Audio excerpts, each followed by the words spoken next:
Hello friends, कैसे हैं आप लोग। आई होप आप लोग अच्छे होंगे। आज पुनः हम लोग सीखने और सिखाने की प्रक्रिया में तब्दील होने जा रहे हैं। इस सीखने और सिखाने की प्रक्रिया में अगर हमसे कुछ त्रुटि होती है तो आप अपना राय कमेंट में दे दीजिएगा। हम आपकी राय पर अमल करके अपनी त्रुटि में सुधार करने की कोशिश करेंगे।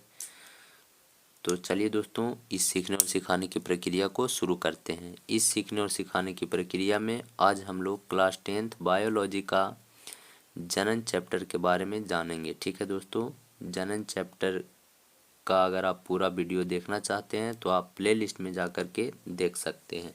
तो चलिए दोस्तों समझते हैं। आज हम लोग जानेंगे कि लैंगिक जनन क्या होता है। ठीक है दोस्तों, क्या जानेंगे, लैंगिक जनन क्या होता है। तो देखिए समझते हैं। तो देखिए इसमें बताया गया है लैंगिक जनन क्या है जो, तो यहाँ पे समझना दोस्तों, कहा गया है कि जनन की वैसी प्रक्रिया, मतलब लैंगिक जनन एक प्रकार के जनन का प्रकार है। और कैसन जनन के, तो कहा जा रहा है कि जनन की वैसी प्रक्रिया जिसमें दो भिन्न लिंग वाले, ठीक है दोस्तों, दो भिन्न लिंग वाले जीवों की क्या होती है, भागीदारी होती है। दो भिन्न लिंग वाले जीवों की भागीदारी होती है, जनन की वैसी प्रक्रिया लैंगिक जनन कहलाती है। ठीक है दोस्तों, यानी आपको समझना है कि जनन, लैंगिक जनन होता है, इसमें कितने जीव की भागीदारी होती है, दो जीव। अब यहाँ पे आपको समझ में आ रहा होगा दो भिन्न लिंग वाले का मतलब क्या हुआ। तो दो भिन्न लिंग वाले का मतलब हुआ कि एक पुल्लिंग होना चाहिए, तो दूसरा क्या होना चाहिए, स्त्रीलिंग। देखिए दोनों एक दूसरे से भिन्न है, अलग है ना दोस्तों, दोनों का लिंग अलग अलग है। एक का क्या है, एक पुल्लिंग है, ठीक है दोस्तों, और दूसरा क्या है, स्त्रीलिंग है। दोनों का लिंग अलग अलग है, एक पुल्लिंग एक स्त्रीलिंग। ठीक है, तो वही बात तो बताया गया है कि दोनों रहेगा तभी ये लैंगिक जनन होगा। ठीक है दोस्तों, यानी जनन की वैसी प्रक्रिया जिसमें दो भिन्न लिंग वाले, दो अलग अलग लिंग वाले जीवों की क्या होती है, भागीदारी होती है। और तब उसी जनन की वैसी प्रक्रिया को ही हम लोग क्या कहते हैं, लैंगिक जनन कहते हैं, है ना दोस्तों। तो चलिए अब आगे हम लोग समझते हैं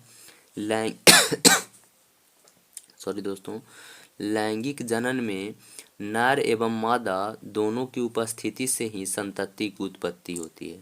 ठीक है दोस्तों, यानी लैंगिक जनन जो होता है उसमें नर भी होता है और मादा, जब दोनों रहेंगी ना, दोनों की उपस्थिति रहेगा तब ये संतति, तब ये संतान की उत्पत्ति होगा। समझ रहे हैं ना।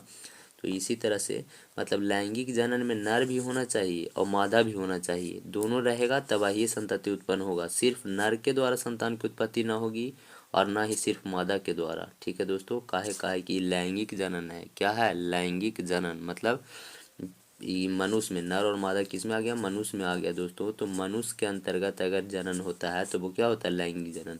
ठीक है, लैंगिक जनन किस किस में होता है, तो मनुष्य में होता है, जानवर में होता है ना दोस्तों। तो इस प्रकार से हम लोग कह सकते हैं।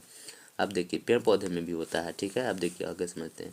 लैंगिक जनन के द्वारा उत्पन्न संतान आनुवांशिक रूप से भिन्न होते हैं। इसमें बताया गया है कि लैंगिक जनन के जो संतान उत्पन्न होगा, ठीक है ना, लैंगिक जनन के द्वारा उत्पन्न संतान आनुवांशिक रूप से भिन्न होते हैं। मतलब इसका क्या हुआ कि जो जो लैंगिक जनन के द्वारा संतान उत्पन्न होगा उस सब का जो होगा दोस्तों आनुवांशिक गुण, वो क्या होंगे, अलग अलग होंगे। ठीक है, और अलैंगिक जनन में हम लोग जाने हैं कि आनुवांशिक गुण एक होते हैं या अलग अलग होते हैं। ठीक है, चलिए आगे हम लोग समझते हैं।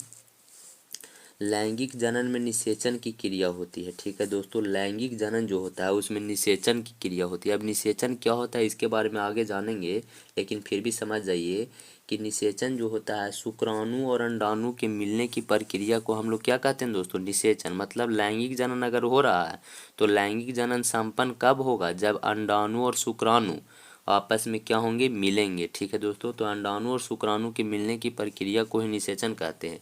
और लैंगिक जनन में होता क्या है, निषेचन ही होता है। ठीक है दोस्तों, यानी लैंगिक जनन की मुख्य पहचान क्या है, निषेचन। समझ रहे हैं ना दोस्तों। तो इस प्रकार से हम लोग का इस प्रकार से जो है दोस्तों वो लैंगिक जनन समाप्त हुआ। ठीक है दोस्तों, तो आज के लिए इतना ही, फिर मिलेंगे हम लोग नए वीडियो में। धन्यवाद दोस्तों।